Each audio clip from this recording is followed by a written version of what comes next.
বিসমিল্লাহ রহমান রহিম। আসসালামু আলাইকুম।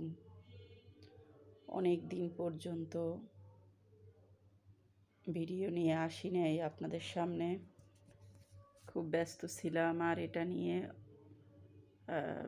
আমি পেশাদারিত্ব বা কোনো কিছুর জন্য আমি ভিডিও করি না, বা আমার চ্যানেলে আমি ভিডিও দেই না। যে বিষয়টা আমার খুব খারাপ লাগে বা সময় থাকলে আমি ভিডিও তৈরি করি। তবে আজকে না ভিডিও তৈরি করে আর পারলাম না। যে আমাদের বাংলাদেশের যে পরিস্থিতি, সেটার জন্য মনটা খুবই খারাপ, এবং তার থেকে একটু ভিডিওতে আসলাম।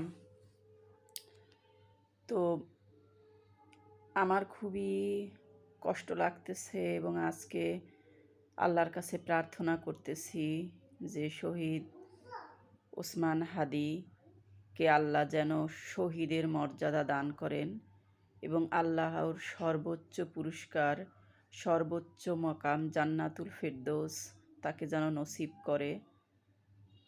তার মধ্যে সে মানুষ, তার মধ্যে যদি কোনো ভুল ত্রুটি থেকে থাকে, সেটা ক্ষমার দৃষ্টিতে দেখে আল্লাহ যেন তাকে পুরস্কারিত করেন, সেই দোয়া করি।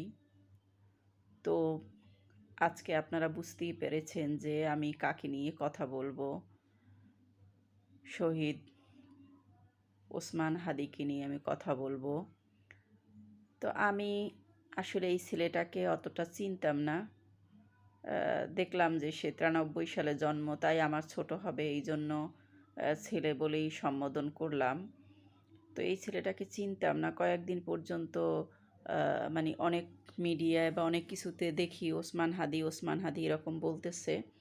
তো আমি তার গুলির আগার 2-3 দিন আগে আমার ফেসবুক ভিডিওতে আমি তার একটা কবিতা দেখলাম, যে কাজী নজরুল ইসলামের কবিতাটা সে আবৃত্তি করেছে, যে অনেক সুন্দর করে আবৃত্তি করেছে, বিদ্রোহী ভাবটা সে ফুটাইয়ে তুলেছে। তো আমার ওটা দেখে খুব ভালো লেগেছে। তারপরে আমি ওখানে একটা লাইক দেওয়ার পরে দেখি পরপর ওসমান হাদির অনেকগুলো ভিডিও আসতেছে, তার কথাগুলো আসতেছে। তো আমি দেখে ভাবলাম যে আসলে ছেলেটা তো অনেক যুক্তি সহকারে অনেক কথা বলেন, এবং দেশের জন্য ভাবেন। সাধারণ একটা মানে সিম্পল একটা ছেলে। এবং আর একটা আকর্ষণ কাজ করেছে যে সে আমাদের বরিশালের। তো এটা দেখে মানে নিজের এলাকার একটা মানুষ সেই হিসেবে একটা সিম্পেথি বোধ জাগে, এবং তার ভিডিওগুলো দেখা শুরু করলাম। সেখান থেকে দেখার মানে এই শুক্রবার দিনই শুনি যে তাকে গুলি করা হয়েছে।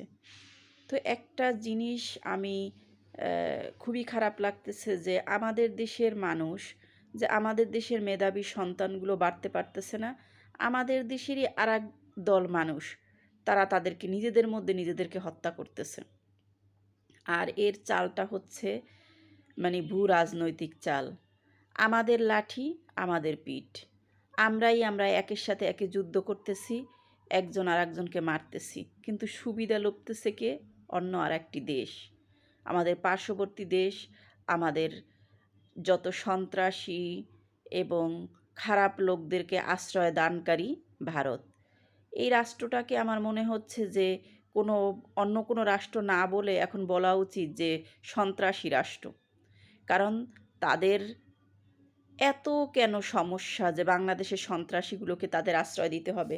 তাদের দেশের মধ্যে অনেক লোক আছে খুব ভালো, যে ভালো কথা বলে, শুনি, আমরাও তাদেরকে ভালোবাসি, রেসপেক্ট করি। কিন্তু ওই দেশের যে সরকার আসে, তার উগ্রপন্থীর জন্য আমাদের বাংলাদেশের সাথে তাদের সম্পর্কটা খুবই খারাপ হয়েছে।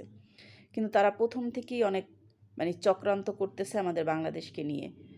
আমি একটা কথা বলতে বাধ্য হচ্ছি, যে একটা পরিবারে যদি একজন মূল প্রধান থাকে, তাহলে ওই পরিবারের ওই মূল প্রধান যদি সে কোথাও গিয়ে একটা বাজার করে নিয়ে সেটা মুরগি আনলো বা একটা মাছ আনলো, সেই পরিবারের প্রধান ওখানে রান্না হলো, হয়তোবা সে সর্বোচ্চ মাথাটা খেতে পারে বা আর এক পিস মাছ খেতে পারে, আর সবাই খাবে তো একসাথে।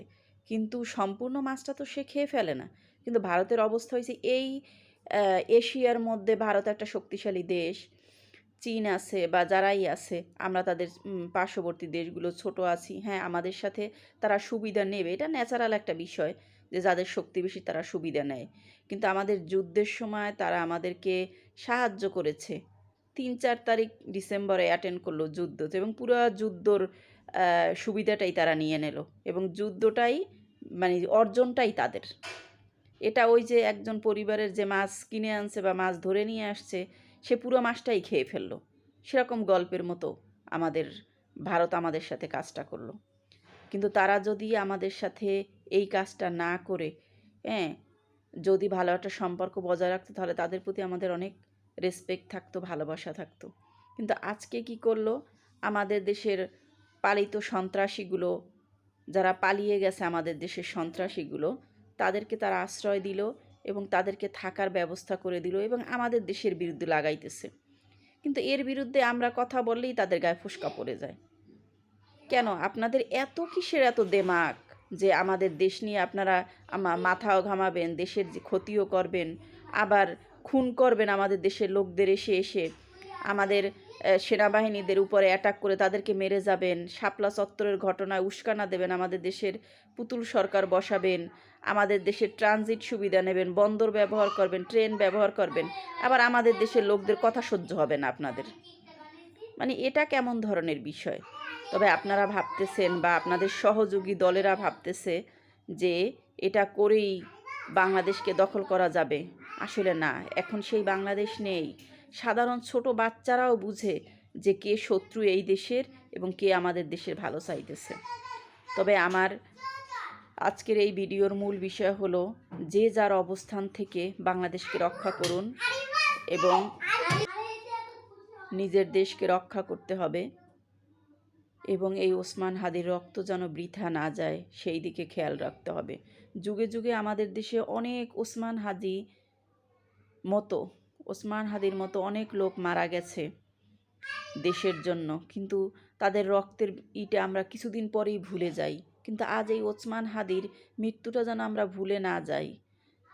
আর আমাদের দেশের কিছু সুশীল আছে যারা আমাদের এই বিপ্লবীদেরকে এমনভাবে কিছু কথা উপস্থাপন করে বিতর্কিত করে ফেলেছে, যে বিতর্কিত করার চেষ্টা করে। আজকে এই বিতর্কিতর জন্যই ওসমান হাদির এই অবস্থা।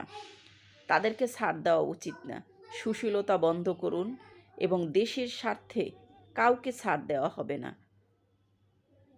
আর ওসমান হাদির মাগফিরাত কামনা করে আজকে আমার এই ভিডিওটা শেষ করলাম। অনেক কিছু বলার ছিল, কিন্তু বলার মতো ভাষা বা কোনো কিছুই মানে খুঁজে পাচ্ছি না। তাই যতটুকু মনে হলো ততটুকুই বললাম। ভালো থাকবেন সবাই। আসসালামু আলাইকুম।